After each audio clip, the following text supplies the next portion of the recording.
So I'm going to start this out. I am Trevor Crow-Molyneux. I'm here with my co-host, Jill Fitzberg. The two of us felt very strongly about doing this show today. We have young leaders in a movement called Black Lives Matter. But most of all, I want everybody to understand that the two of us are fully aware that we're two white ladies that live in Fairfield County. And our job right now is to listen and learn. And you guys are the future. You're going to teach us, you're going to show us the way, and what we want to do is support you in those ideas. And we need to learn just along with pretty much everybody else I know. So thank you all for being with us. And Jill's going to do the introductions.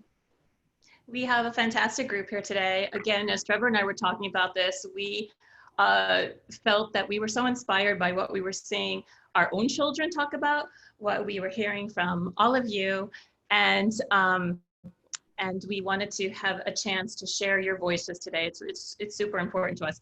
The events of the last few weeks have been, I mean, really like nothing else. This morning I was watching about how the changes that have been happening are maybe some of the biggest changes we've seen in social justice this quickly, and companies and in politics, and I though I hesitate to say this because it doesn't even seem like this should be an issue, that the next bachelor is going to be a Black man. And it's just, I feel like there's so much out there. Some of it feels great and authentic to me. Some of it feels almost like especially, I don't know, there's a lot to talk about. What we want to talk about today is how all of the last few weeks have affected you and what you've been feeling or what you've been working on. But before we do that, let's make some introductions. We are honored to have with us today Trey Kayumba, who is a teacher here in Fairfield, Connecticut, but who also has an organization called Fairfield Yabantu, which is a wonderful organization that works to fight racism and I believe all sorts of bigotry in a very collaborative way. We're so thankful to have you, Trey. Thank you for having me. We are also very delighted to have with us today from Live Girl, works to fight racism and I believe all sorts of bigotry in a very collaborative way. We're so thankful to have you, Trey. We are also so thankful to have with us Olivia West and Abnerline Massanet from Live Girl, which is a fantastic organization based out of New Canaan. They work to provide leadership and mentorship to girls all around Connecticut. They've been working together in wonderful ways for years. I'm excited for them to tell you about what they've done and what all this means to them. And we are also thrilled to have with us Jaden Tawa, who is a great young man. He's an activist, he's on his way to college, and he has a lot to say about growing up as a young Black man in a town that is mainly a white town. I live in it. And he's 18 years old. These people are young and they're strong and they have a great future. So it's so exciting. It sure is. So let's start. Do we get Abnerline? Did we talk about Abnerline? Abnerline with Olivia. They both work together on some great projects. How old are you guys? Girl. How old are you? I'm 17. I'm 16. You're 16. Okay, thanks. So maybe we could start with you, Trey, and then go around to all of our guests, and you could talk about what these last few weeks have meant to you based on what you've worked on before and what you see going on. Yeah, for sure. Thank you for having me on this. Pleasure. These past few weeks have meant to me is that I think that the white populace is acknowledging racism in a way that at times they haven't always wanted. Defensiveness about acknowledging the wrong, that this time around, at least in this town, there was a collective response that what happened to George Floyd was wrong. I think that it's in part because of the way the young people responded to it. And you can see that the organization and the organizing of the protests had been led by the young. So in that respect, I'm most impressed by that. And I'm hopeful that, you know, as young folks keep an attention to justice, they will hopefully set a precedence for the rest of us, right, to kind of pay attention. And I would credit that willingness to pay attention to the immorality of racism to young people. And I also think though that it's partly because they don't have things that they don't always have ideas that are pervasive as it relates to racism, right? They don't own property per se. Their money is not affected just yet. And I think that's what I've noticed is kind of different in this instance, that they are young because they almost have no property or stake, right? But I think that for those who do have stake, you're either silent or complicit because you truly do benefit from a system that is racist. So that's what I've witnessed and I've been paying attention to. So I have a question because I'm going to go to Jaden. I know that Jaden's a sophomore actually at Iona College, right? Is that correct? I just want to make sure we get all the details correctly. So what are you seeing from your perspective as a young man who's grown up in a predominantly white town? How are you feeling about your peers getting involved, as Trey is suggesting, maybe because they don't have a stake in the game yet, they don't own houses or they don't have kids in schools? What are you thinking? It's great to see like my non-people of color friends get together, get to these protests. It's a beautiful thing because I endured racism. I've endured a lot of hatred from Fairfield County, being the Black man that I am, raised in an all-white predominant town. I've gone through things that many people shouldn't, but to see growth, to see people really get together and try to solve the problem of racism is really, it means the world to me. How about you, Olivia? I'm sorry. I was going to go to Olivia. I was curious at how your experience of this was. So obviously as a white woman, I know that these last few weeks for me, they have really been about educating myself, educating my family, the people around me. Of course, I've participated in protests, I've been signing petitions, but my main emphasis is on learning, unlearning, and relearning in terms of being an ally and amplifying voices of color. Like that's really what I'm focusing on right now. And you are working with, in your organization, many young women of color, and you've been doing that for years. Yeah, so Live Girl is an organization to shape the next generation of female leaders, but it also encourages racial justice advocacy. And I've been involved with Live Girl since 6th grade, since co-founding it with my mom. And honestly, ever since then, this issue, gender equality, racial equality, has been so important to me. And I also, I also grew up in a predominantly white town, and being exposed to these diverse safe spaces through Live Girl, they really shape my perspective and helps me learn a lot.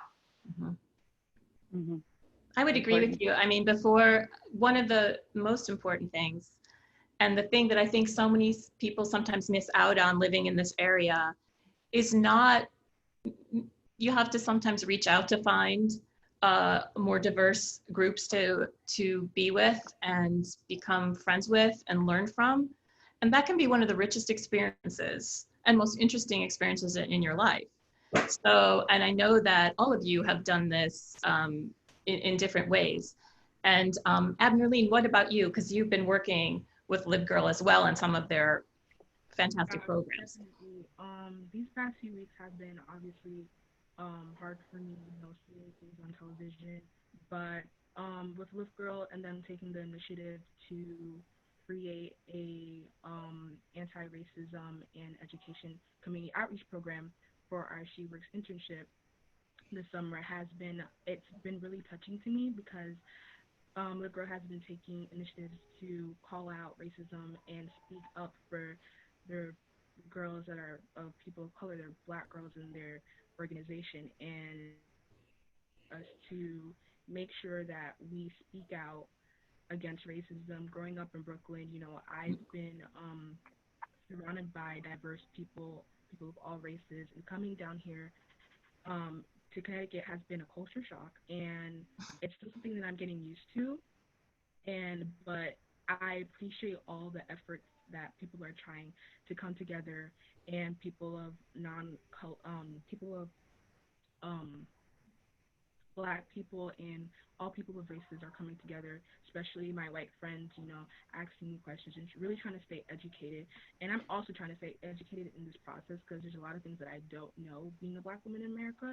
And it's just a journey to come together and seeing all the protests and people really coming together to just fight this battle of racism that we've been fighting for way too long. So it's honestly a blessing to see, and I'm so proud to be a part of Live Girl right now during this time because a lot of it is going into a lot of it is just forming us as leaders to take a part in change that we want to see during these times. And I'm so glad to be a part of Live Girl. I'm so grateful for Olivia and Sherry who have taken me in as their own with Live Girl, and I can't wait to see change in our community.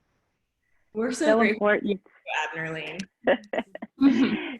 So I think one of the things that Jill and I have been talking about, and we've read, Trey wrote a beautiful essay. We read it overnight. I've been reading White Fragility.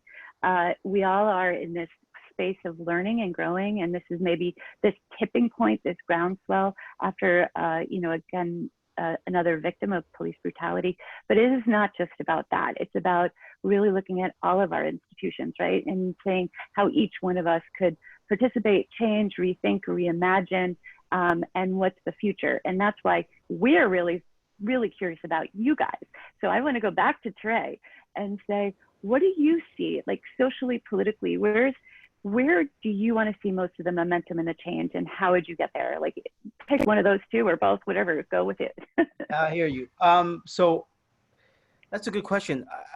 I'm looking at my some of the notes here. I have anti-racism written and defined for me because I'm reading Ibram Kendi's How to Be an Anti-Racist.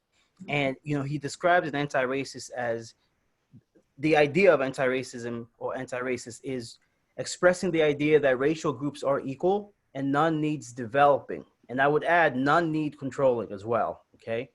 And as you asked your question, I envision and I hope that the institution that maintain and have racist policies have to revise the way in which they deal with and approach Black people and Black children. And I'm going to focus on schools because I'm an educator.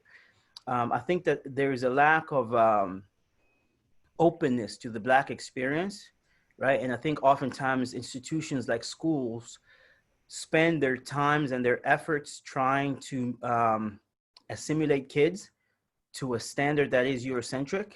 And that actually has become, right, destructive.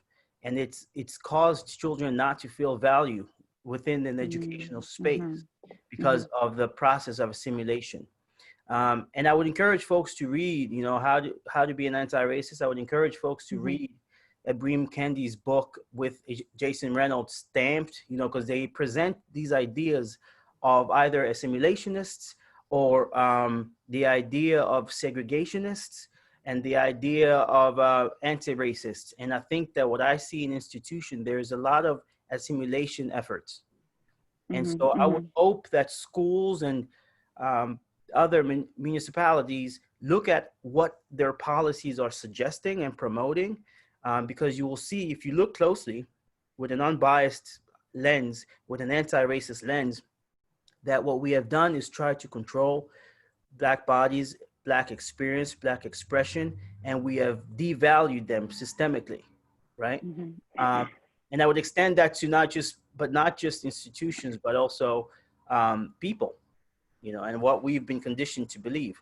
So my hope is that we're going to look at those closely, and we'll try to, at least in schools, become more cognizant of that as we develop curriculum, as we pick books for students to read, as we pick the narratives we want to present as it relates to Black and brown people, because those can either affirm racist ideas or dismantle them. I would say this is such an odd, incredible moment because so many kids have been home from coronavirus that the entire school experience has to be reimagined on every level, right?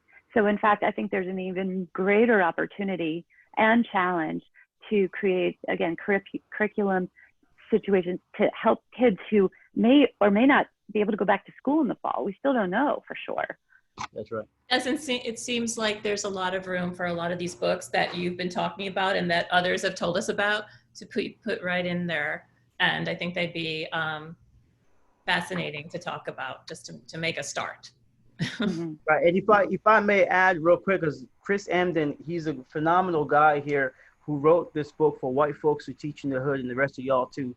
You have to check him out, Chris Emden. But he wrote this at the beginning of COVID, and I think it's really worthwhile to pay attention to. And he wrote, right, and in the midst of adult dissension about online learning, some children are having the best learning experiences they have ever had. For some, amazing. the school building was a site of trauma. Not having to return to the place that implemented a lack of value for self is a small victory, a chance to see themselves as smart, worthy, and whole again.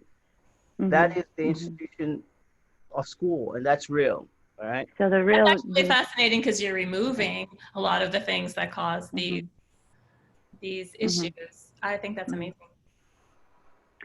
So I hate to switch this over to the white experience, but part of what I'm learning and discovering it, and one of our good friends, Charlie Grady, who's a friend of ours, he's been on our show, he's always said, the first thing you can do is at least speak up, right? And in speaking up, you also almost always get a lot of defensiveness, right?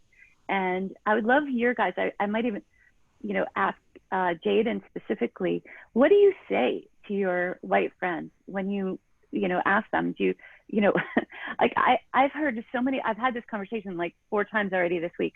Well, my friend didn't get into law school because of affirmative action, or they didn't get the promotion, or they could have, whatever that is. Like, it's this idea that there's only a certain amount of resources, and if other people of color take those opportunities, there's no more.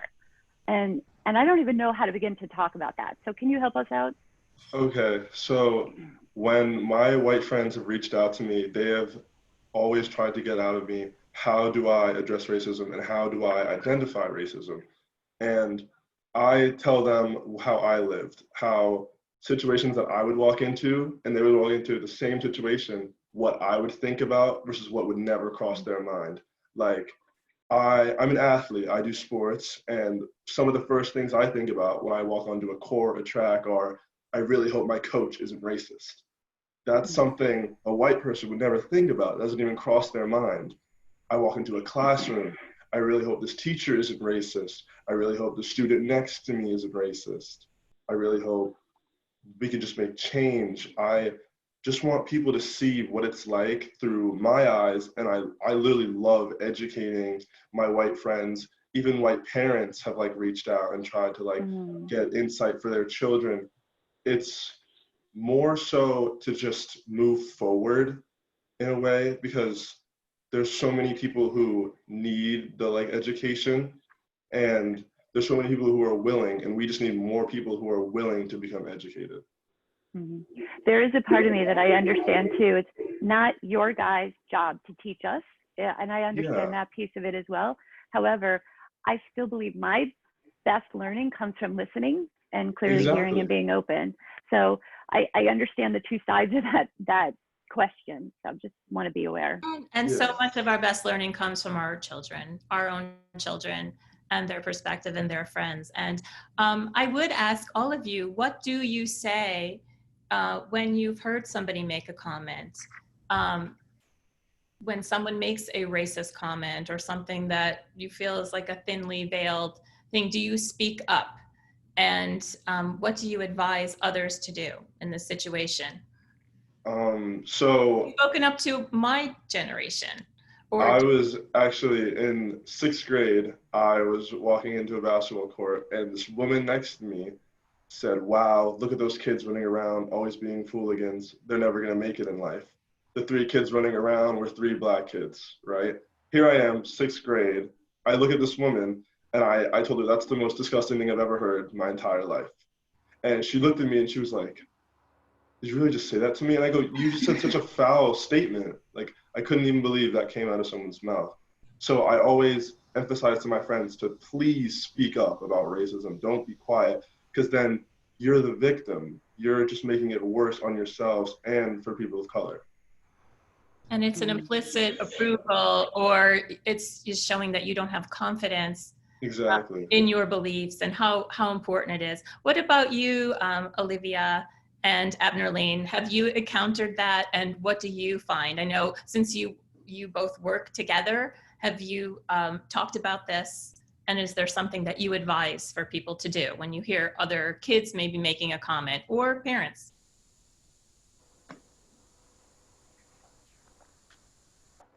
Lose them? Admiralyn, yeah, you can go first. They're being I'll go polite. first. Well, usually when I hear racist comments, and I do usually freeze because my brain really can't, like, usually it takes me a while to go up to somebody and be like, hey, that wasn't right, because my body is just in like froze mode because somebody I actually understand said that. that out loud. And it's like, what do should I like? And my body just freezes. But then again, I'm like, I have to go say something to that person because that wasn't okay. And a lot of my friends, there's things that they might say that they don't realize is racist, and I have to step up and educate them and tell them like why that's not okay and why you shouldn't say certain things. And usually their response, or other people, their responses are, well, I have black friends and they don't have an issue. And I think it's important to notice that just because you might have a person of color that is your friend, or you're a black person that is your friend, and they might be okay with it, at the end of the day, it's a larger situation of systematic racism and institutionalized racism that people don't realize that are hurtful, and it can't just keep passing by. I can't keep giving people flies to say whatever they want, because at the end of the day, they might say it to the wrong person. And it's important to call out racism. And some people are not comfortable, with storytelling and educating in that form and telling people, hey, this is what happened to me. And because some people are still going through that trauma. And as for me, like a black woman in America, I've dealt with colorism in my community. I've dealt with racism on my white counterparts, and honestly, sometimes I don't feel ready to open up about certain things to somebody, and that's okay, Mhm. because it's important for people to realize that black people are not a pawn that you can go to and ask for, hey, let me ask you about this, let me ask you about that. In certain situations, it's fine of educating, but asking somebody to tell their story sometimes is a traumatizing thing that they go through, and they're not ready to go out and speak to the world about. And I think it's important to also look towards different options of educating. There's articles, there's books, there's videos, there's TED Talks. There's so many different ways you can get educated on racism. It's not just through a person's story, because that story for that person is personal, and it's important to have boundaries when you're asking somebody to educate you and know where to stand and where not to stand. And for me, I don't mind, educating in the form of storytelling, but there's certain issues and certain things that I've been through that I'm not fully ready to express. But I think it's important to just realize that not everyone is the same, and you can't go out in the world saying everything you want to somebody because you think, hey, they're black, they'll understand. There's different things that people go through, and it's important to know what's coming out of your mouth, know what you're saying, because at the end of the day, it's racist and it's hurtful. And we live in a world where we need to step up individually and take accountability for our actions and things that we come out of our mouth. For example, Amy Cooper, she knew what she was doing with her privilege. And when it comes to the conversation of white privilege, a lot of our white friends get uncomfortable, and that when they're uncomfortable, they get defensive. And it's important to realize that when these people get defensive, we sometimes also get defensive, because it's like, well, you can't realize the privilege that you have in this country. It doesn't matter whether you're poor, if it doesn't matter if you had a hard life. The color of your skin doesn't is something that you don't have to worry about in your life. As for me, I might also be living in poverty. I might also have a hard time doing things in school. And on top of that, the color of my skin is an issue in living in America, because people judge me on the color of my skin. And using analogies and using examples to get people to understand their privilege in this country, I think is a great way, especially through social media, with people using different ways to explain to other white people their privilege that they have in this country. I think it's an amazing way how people are bringing up this topic. And in a way, for us, I think we all need to have patience, because at the end of the day, there's people that are really trying to understand, and there's people that are just plainly ignorant. And I think with the people that are trying to educate themselves and really trying to understand their privilege and the current issues that we have in our nation, it's important to have patience with them. If you can educate, if you can send them a video, do so, because at the end of the day, we all need to come together to combat the battle of racism. So that's what I think. You are pretty remarkable. You're So all pretty right on. You're all pretty remarkable what you're saying. I one of the things I did want to ask everybody about was social media. How is the use of social media helping this movement, or maybe not? And what influencers on social media are making an impact on you? If you, I'd like to hear this from Trey, and I'd like to hear this from all of you. Yeah, Jaden too. I want to hear from you guys. Yeah, for sure. I listen to Sean King, who is and runs The Breakdown. Yep. His activism to me is phenomenal. He's very proactive. So Sean King is a person I follow and really pay attention to. I definitely follow and listen to Chris Amden. And the author of the book that you author of the book For White Folks Who Teach in the Hood, and the rest of y'all too. He's quite informative, and he's an educator, and he offers a comprehensive explanation of the systems of racism as it relates to education. I listen to and follow many other folks, but those two are in particular important to me. Andrea Tapp Smith, she's a friend and an author who's written about being the only Black girl in a predominantly white space. I believe the book is called For the Quiet Black Girl in a predominantly white space, and she's quite phenomenal as well. How about you, Jaden? Yeah, how are you seeing social media either helping or hindering this movement? And there was a movement on social media, and it was people posting black boxes saying hashtag Black Lives Matter. And I thought it was ridiculous. I just thought any single individual could take a picture of a black screen and post it, put a hashtag, and then boom, their friends won't think they're racist. That's not the point. The point is to post things on your feed, post things on your story to educate people. I've seen Twitter feeds where it is just rows of people educating others, and it's great to see. There's people who are using their social media powers wonderfully, like these really large influencers who are just trying to educate their peers, trying to educate the next generation. For example, who are you impressed with? Oh yeah, there's so many people. Beyonce, for one, her post was really beautiful to read. There's so many rappers, so many athletes. LeBron James, for one, has been really trying to make this movement for so long. His like slogan to be more than an athlete, something that like I stand by. And I feel as though people with that much power, they can really start the movement, and it's really about them too. How about you, Olivia? Because I think you're all coming from a little bit of a different, female perspective. Is that different? Is there somebody that you particularly follow on this issue? Yeah, I mean, of course, I agree with Jaden. Like, the time for posting black squares on Instagram is not effective, right? It's not actually educating anyone. It's not creating any change.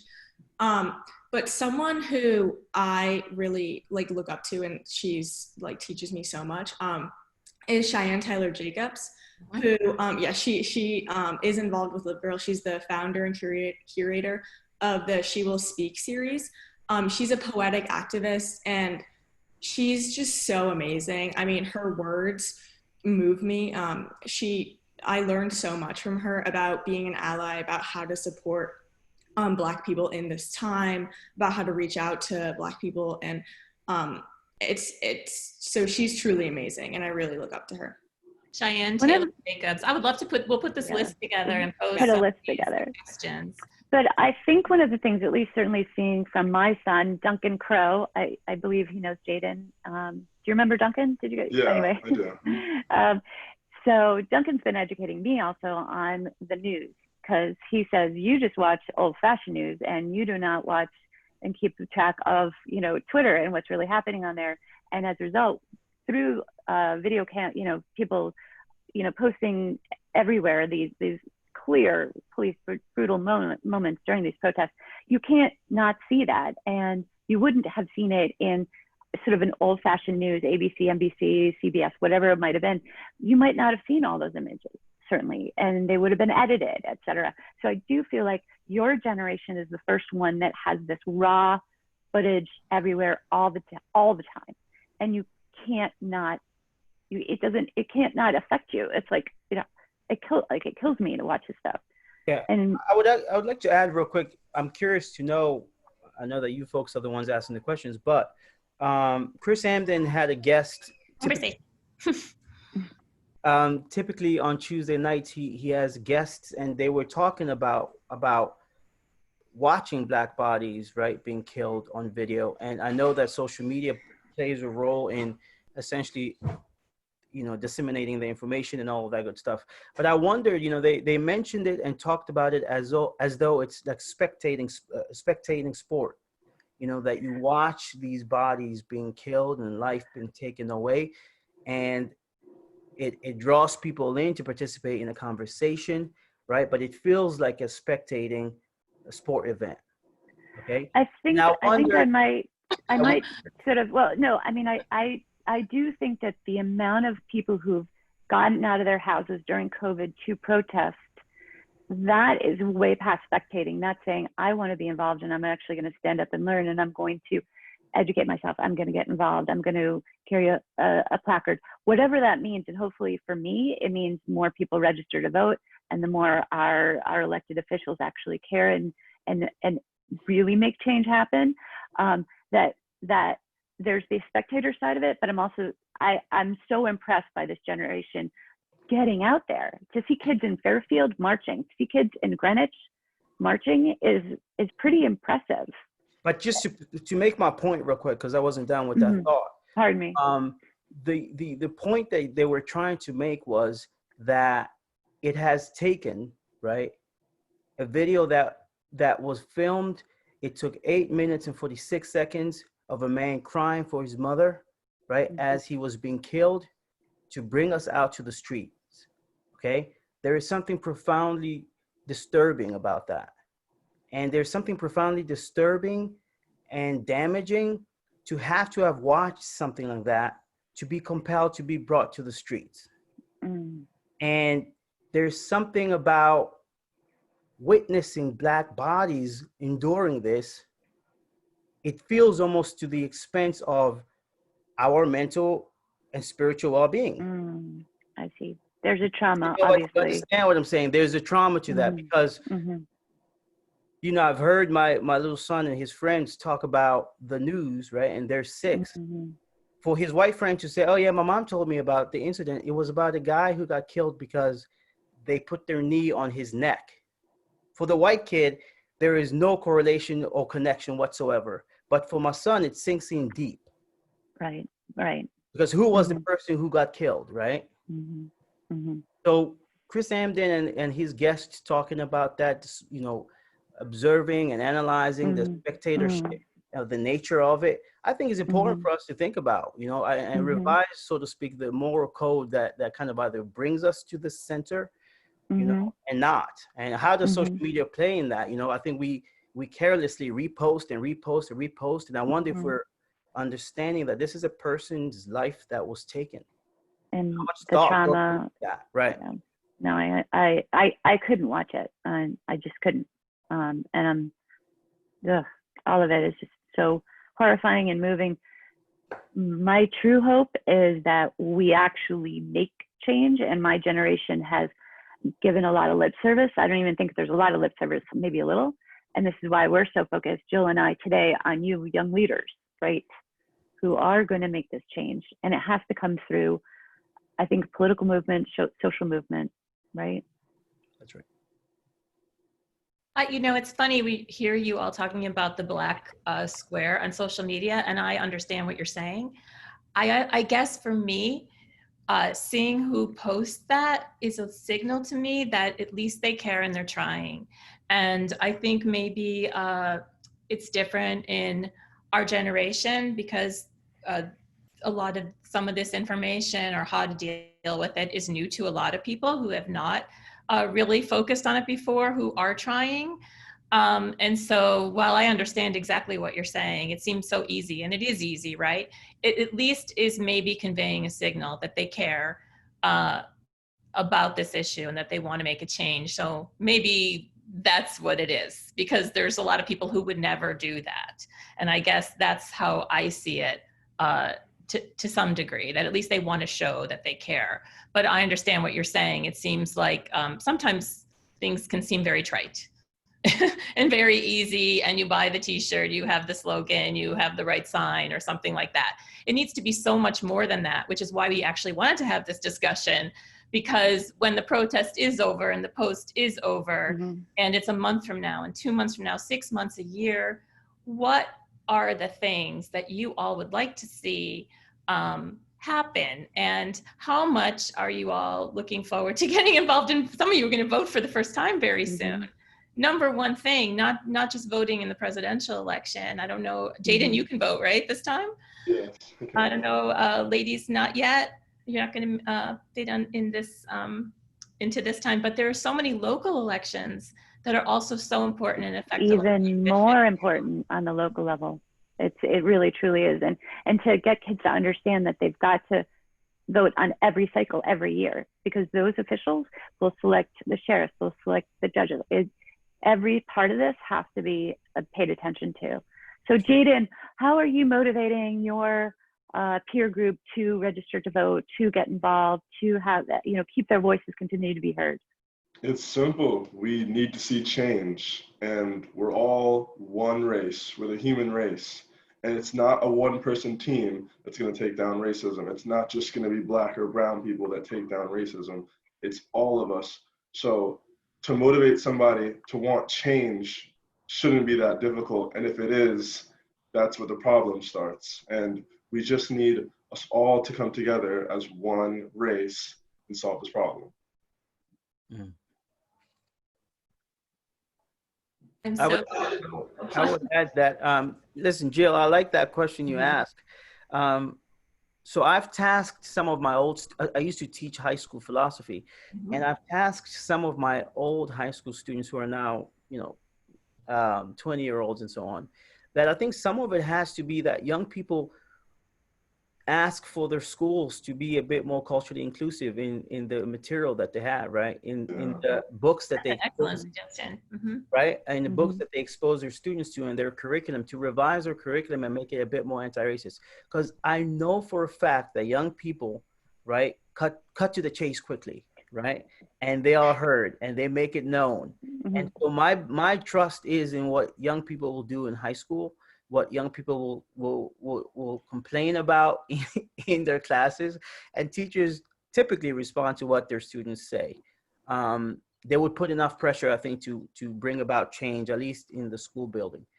And I would say that as it relates to politics and local politicians, I'm hopeful, because I think some of them are willing to at least have conversation. And I think through relationships, they're bound to see, right, that anti-racism or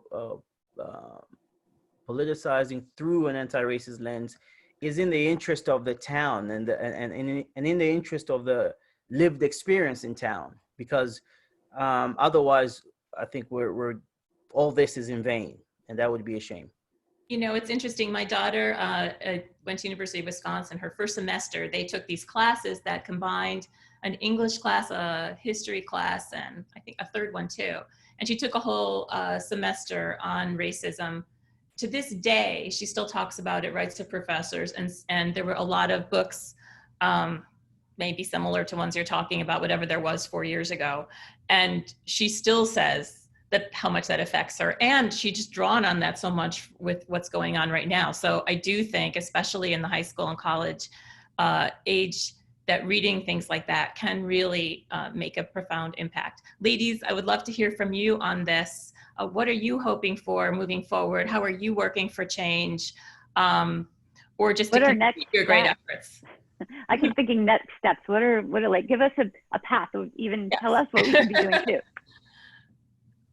Can we help with? I'm fortunate enough to attend a school where I have a course of human rights issues, where I can speak up about the things that are going in my community, things that I've gone through. And it's a great space because all of the kids get to see what life is really like for a black woman or a black man in America. And we do many activities. There's this one time we did a white privilege activity where we went in the middle of the hallway and we all stood on the same line, and my teacher gave out a series of questions like, do you have to worry about when your parents are coming in, or do you have to worry about, things like that. And I honestly was all the way in the back because as a person, a black woman in America, there's many things that I don't there's many things that I worry about that my white classmates don't have to worry about. And I think it was a great eye opener for them to realize, like, you don't really know somebody until they talk about their experiences. You don't really know somebody until you really look and see what they're going through. And my class is a great class. My peers, we're taking steps to have a youth kind of education summit where we talk about voting, where we talk about the three branches. Because in school, we go over it and that's it. But honestly, we have to go over votings and the people that actually make the laws, the people that actually put the amount of money on your food stamp card, the people that actually decide what you get to eat at school. These are the people that we need to focus on, the people that we need to realize that these are the people that are going to make change in our communities. And I think voting, as a League of Women Voters member, a nonpartisan organization in Sanford, I have the ability to create a social media campaign and talk about voting. Go out to my peers who I might not be able to vote, but I can encourage somebody that is old enough to vote and, is passionate about and it's important to figure out what kids are passionate about, because kids kids are not stupid. Teenagers are not stupid. They're not going to come up to you with, something very personal if you don't care. Kids are very observant. They know when adults care and they know when adults don't care. And that's how they move.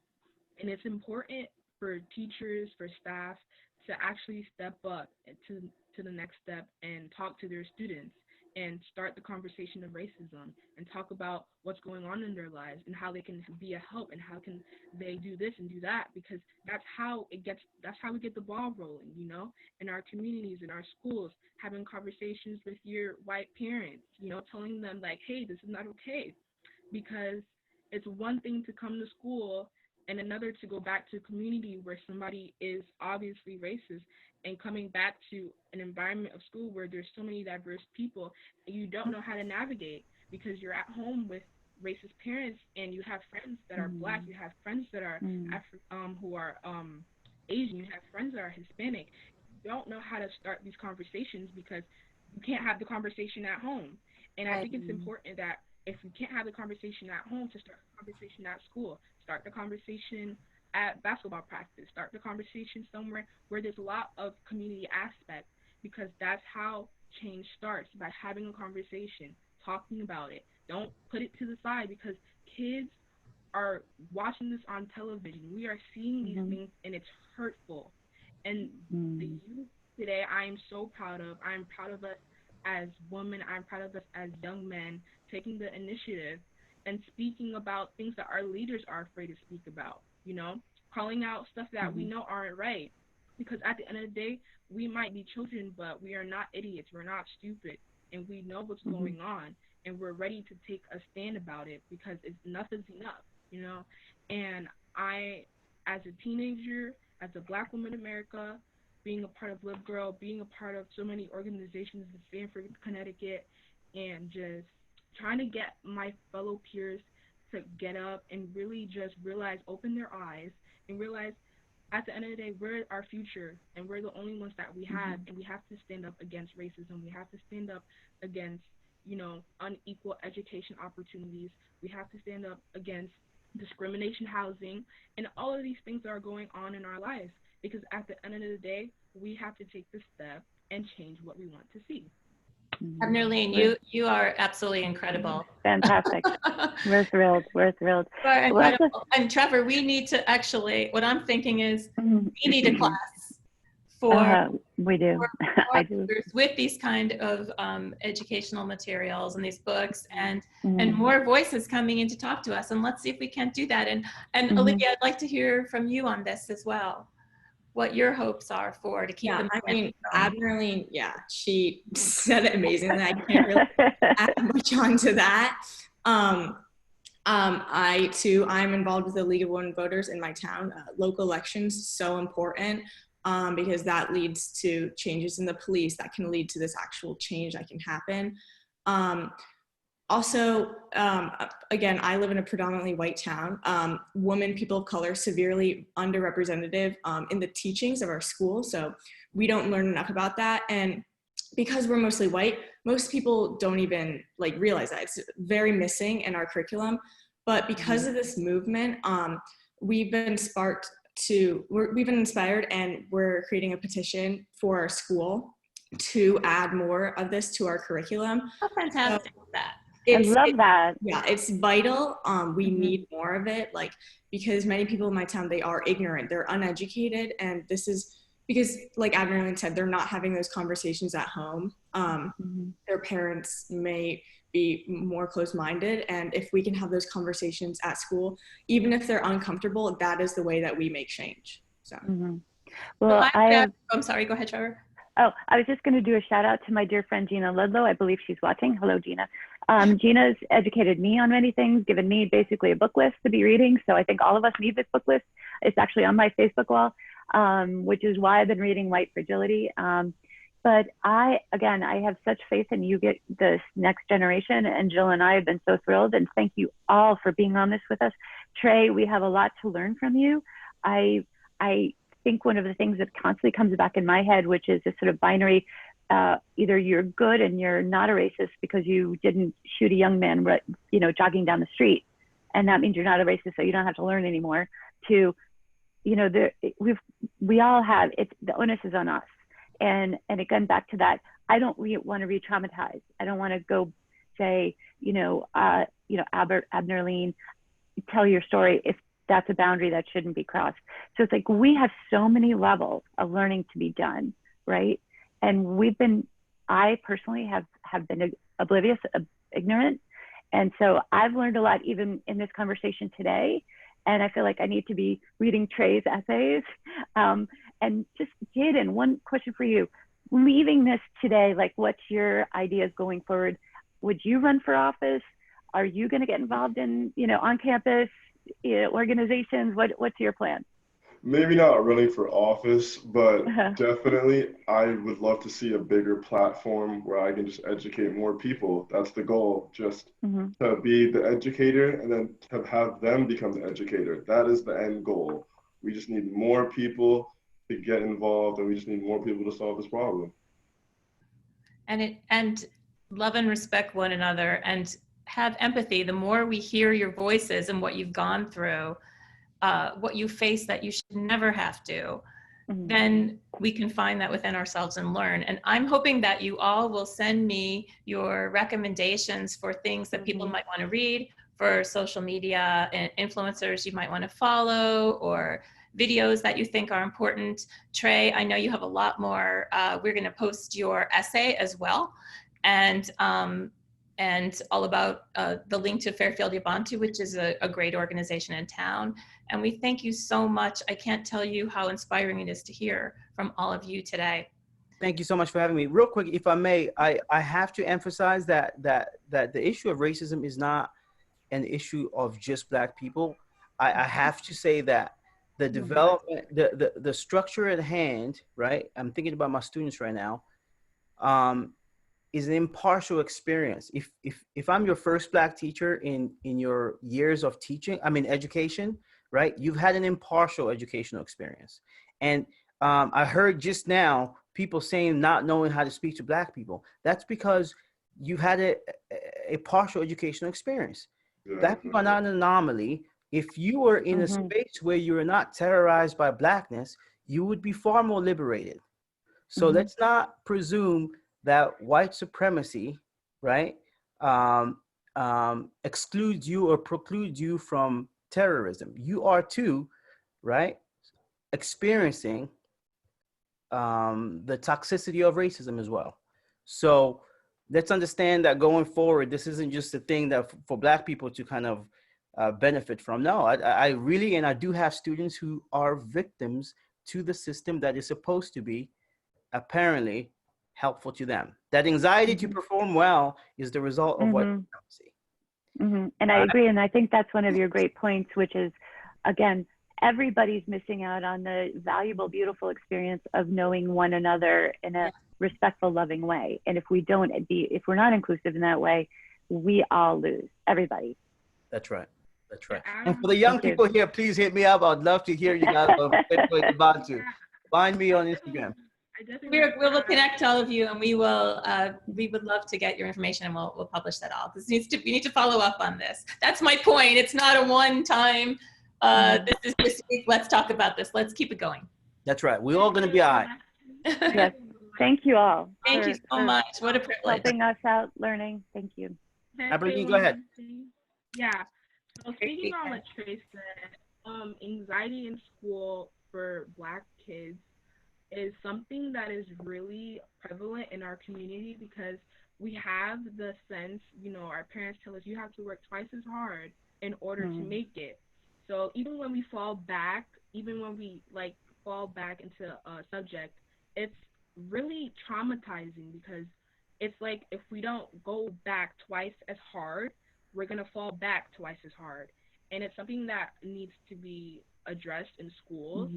Because in our reality of the workforce, because kids are scared to go to college, kids are scared to accomplish their dreams because they don't think they're good enough because of the systemic racism that is in our country. And it's something that really needs to be addressed within our school community and, in the workplace, and just overall having that conversation is important for kids, Black kids, non-people of color in America. So that's very important. Thank you for that. Thank you for having me. Everybody, great weekend. I think this needs to be first part of a series to be continued. Thank you. All right, be well. Peace. Bye-bye. Thank you.